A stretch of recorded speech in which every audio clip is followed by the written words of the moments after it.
zipo Tanzania. Sasa hivi tuna mahindi kwa wingi, tuna mpunga kwa wingi, lakini uhifadhi wetu ni changamoto. Pamoja na jitihada za serikali ya awamu ya 5 ambazo tumewekeza kwenye kujenga vihenge vya kisasa, yani silos, bado hazijakamilika. Zikikamilika, uwezo wa serikali wa kuhifadhi kwenye hizo silos itakuwa ni tani 501. Lakini mpaka sasa hivi bado hazijakamilika. Tunahitaji uwekezaji zaidi. Sisi tunatamani tuwe na uwezo wa kuhifadhi zaidi ya tani 3.5 milioni, zote zihifadhiwe. Sasa nani wa kuwekeza?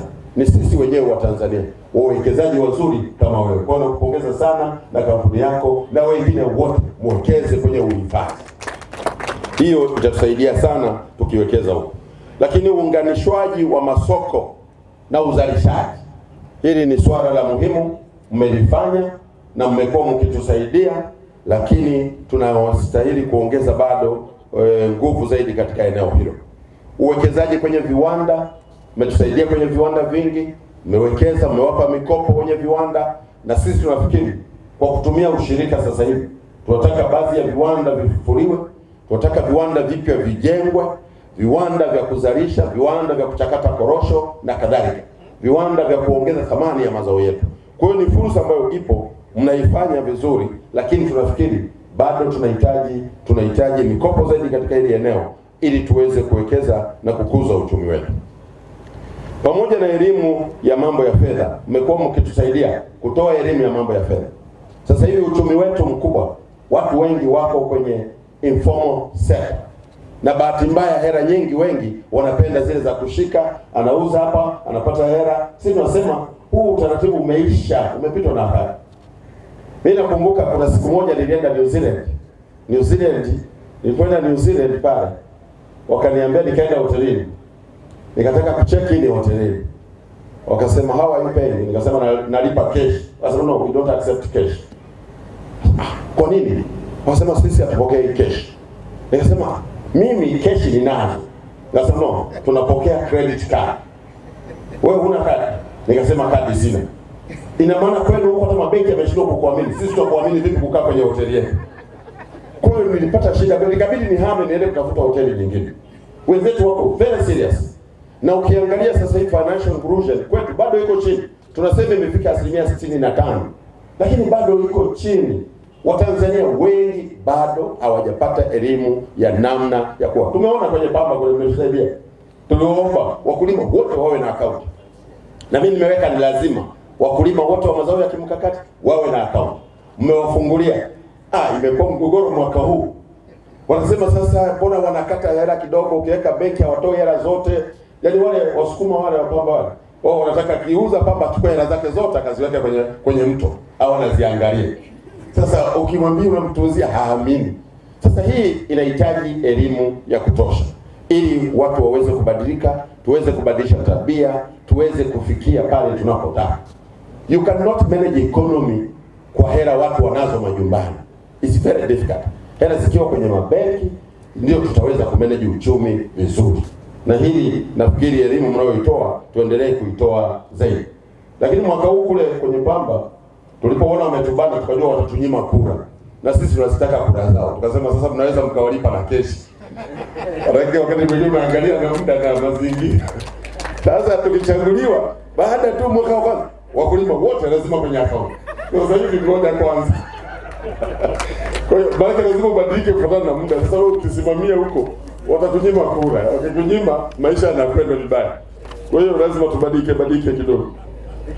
Hii inaonyesha uzalendo wenu na dhamira ya dhati mlionayo CRDB katika kuwakomboa wakulima kupitia huduma na bidhaa hizi mahususi, na mimi nasema hongereni sana na niwaombe muendelee na kazi hii nzuri mnaoifanya. Hongera sana. Ndugu wageni waalikwa, nikiwa waziri mwenye dhamana ya kilimo, nimefurahishwa sana na ushiriki wenu wa utoaji wa huduma za uwezeshaji wa wakulima baina ya benki ya CRDB na kampuni ya ETC Agro, Loni Agro na Agrocom, ambao utazinduliwa leo hii. Uhusiano ambao unakwenda kuleta manufaa kwa wakulima kwa kuwawezesha kupata mikopo nafuu na vifaa vya kilimo ikiwemo matrekta, pawatila, mashine za kuvunia na nyinginezo. Huu kwa kweli ni ushirikiano mzuri sana, hongera sana. Kabla sijaja hapa, nimewaambia watu niwatangazie hata kule jimboni kule wakati nafanya kampeni jana. Nikasema nasitisha kampeni, naenda kuzindua mpango wa kukopesha matrekta. Wakasema basi tuletee na hiyo na hizo bei. Kwa hiyo mjiandae. Mnipe na bei zenu mnapokopesha zikoje ili nikawapelekee. Nitasema kazi niliyotoka kufanya ni hii. Nikiwaonyesha vile watanipa na kura nyingi. Kwa hiyo hapa mimi najua niko ni sehemu ya kazi yangu ya kupata. Maana wote ni wapiga kura. Na hata hapa hao wote walioko hapa mkurugenzi na nyinyi wote tunaombeni kura zenu. Popote mlipo. Maana tusipoomba hapa tutaomba wapi? Tukiita mikutano ya kampeni hamji. Mko maofisini. Mko busy. Sasa hapa kura kwa Dr. John Joseph Pombe Magufuli na wale wanaomfahamu Asungwa huko kura zote. Na wengine wote. Tutakuwa mmefanya kazi nzuri sana. Tutaweza kutekeleza mabadiliko makubwa. Kwa hiyo wanasema ukikutana na watu, sisi wanasiasa mtaji wetu ni watu. Ukiweka mahela halisaidii, lakini watu wakiwepo hapo unawekeza. Kwa hiyo uwekezaji wa zana za kilimo unaendana na uwekezaji wa kwenye kura. Kwa hiyo msisahau hilo, vinaenda pamoja.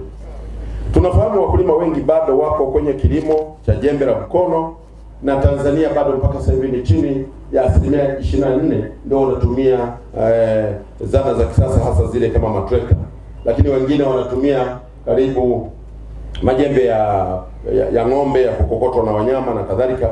Tunafikiri kuna haja sasa ile 50% ya wanaotumia jembe la mkono tuishushe ili ibaki kuwa labda kama 10 ama 20. Hapo tutakuwa na mafanikio makubwa sana. Na naamini kwa programu hii mlioianzisha itachangia sana katika kuhakikisha kwa kweli tunafikia hiyo azma ambayo tunaitaka. Ndugu mkurugenzi mkuu wa benki ya CRDB, nikupongeze pia kwa hatua mbalimbali ambazo benki yako imezichukua za kupunguza riba katika mikopo ya kilimo kutoka 20% iliyokuwa inatozwa hapo awali hadi 18%.